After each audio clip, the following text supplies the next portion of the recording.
Meanwhile, new disturbing details about the murder of a Milford woman who police say was killed in her home with her 2 children present. Last week, Julie Minogue was granted a restraining order against her ex-boyfriend, and now he is accused of using an axe in her death. It happened on Salem Walk in Milford. News 12 Connecticut's Marissa Alter is at the police department with what court documents say about that night and the former couple's relationship. Marissa? Roxanne, as we learn more information, this story just gets more and more heartbreaking. And it really has affected the entire community here. Some people now are adding purple ribbons to their holiday decorations in remembrance of Julie Minogue.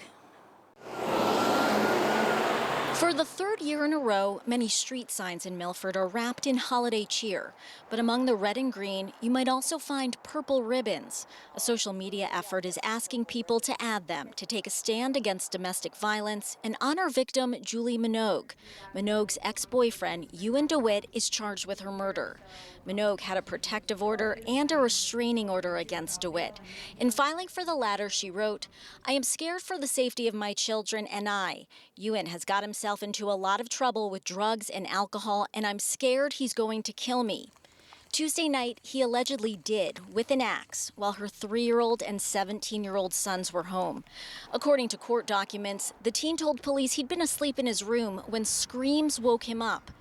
"I jumped out of bed and ran downstairs. I think he was yelling, 'You didn't believe me.'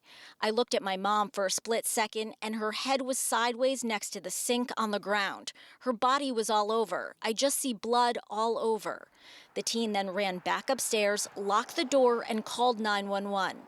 She did exactly the right thing in terms of what she felt was right for her and her children and her family. Megan Scanlon is the CEO of Connecticut Coalition Against Domestic Violence. Why does it have to get to a situation like this, a tragedy like this, for everybody, society to say, oh wait, this is unacceptable? This is happening every single day in all of our communities. Scanlon says they're seeing more people than ever needing the agency's services.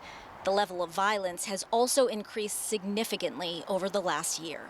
We need to make investments in domestic violence services because this is it. The trauma that's obviously happening is not just happening to that one individual, it's happening to that entire family unit. It's then spreading out to the community and how the community interacts with that individual.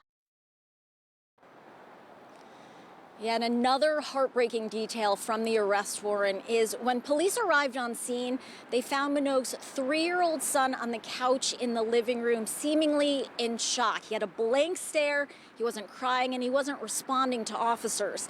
There's now a fundraising effort for that little boy and his 2 older brothers. We have a link to it on our website. In Milford, I'm Marissa Alter, News 12 Connecticut.